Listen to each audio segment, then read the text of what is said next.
Esta conferencia comenzará a grabarse. Cuestionario 57. ¿Qué derechos protege la LO 1/1982? La LO 1/1982 protege el derecho al honor, a la intimidad personal y familiar y a la propia imagen. ¿Cuál artículo de la CE garantiza los derechos mencionados? El artículo 18 de la CE. ¿Qué carácter poseen los derechos mencionados según la LO 1/1982? Son irrenunciables, inalienables e imprescriptibles. ¿Qué se considera generalmente como no intromisiones ilegítimas? Las actuaciones autorizadas por la autoridad competente y situaciones donde predomine un interés histórico, científico o cultural relevante. ¿Puede revocarse el consentimiento otorgado para intromisiones en estos derechos? Sí. El consentimiento puede ser revocado en cualquier momento. ¿Qué pasa si el consentimiento es revocado? Se deben indemnizar los daños y perjuicios causados, incluyendo las expectativas justificadas. ¿Cómo debe otorgarse el consentimiento en el caso de menores e incapacitados? Lo otorgan si su madurez lo permite o mediante escrito por su representante legal previa notificación al Ministerio Fiscal. ¿Quién puede ejercer las acciones de una persona fallecida para proteger sus derechos? La persona designada en su testamento, o en su ausencia, el cónyuge, descendientes, ascendientes y hermanos que viviesen al momento de su fallecimiento, y si no hay ninguno de ellos, el Ministerio Fiscal. ¿Cuál es el plazo para ejercer las acciones de protección tras el fallecimiento del afectado? No deben haber transcurrido más de 80 años desde el fallecimiento. ¿Qué comprende la tutela judicial frente a intromisiones ilegítimas? Todas las medidas necesarias para terminar con la intromisión, prevenir las futuras, indemnizar daños y apropiar el beneficio obtenido con la intromisión.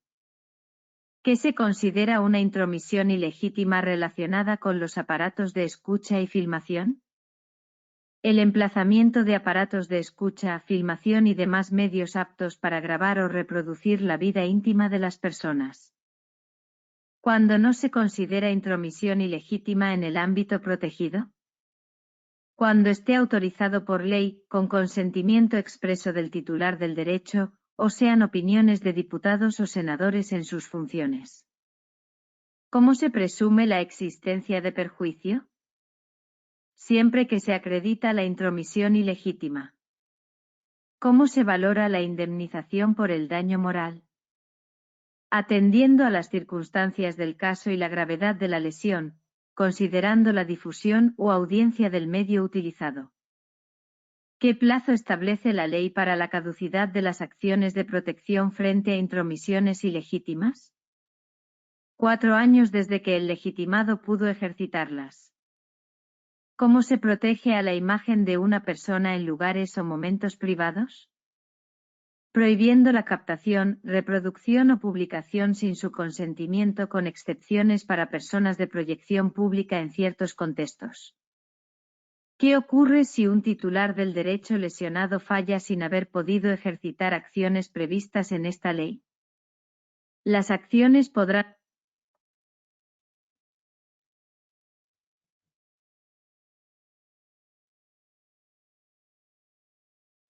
¿Qué ocurre si un titular del derecho lesionado fallece sin haber podido ejercitar acciones previstas en esta ley? Las acciones podrán ser ejercitadas por las personas señaladas para el ejercicio de las acciones de una persona fallecida. ¿Qué se estipula sobre la utilización del nombre, voz o imagen de una persona para fines publicitarios? Es considerada una intromisión ilegítima. ¿Cómo se aplica la tutela judicial en caso de intromisión en el derecho al honor? Incluye la publicación total o parcial de la sentencia condenatoria, a costa del condenado, con al menos la misma difusión que tuvo la intromisión.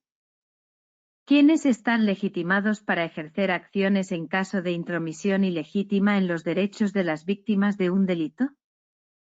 El ofendido o perjudicado por el delito cometido y, en todo caso, el Ministerio Fiscal.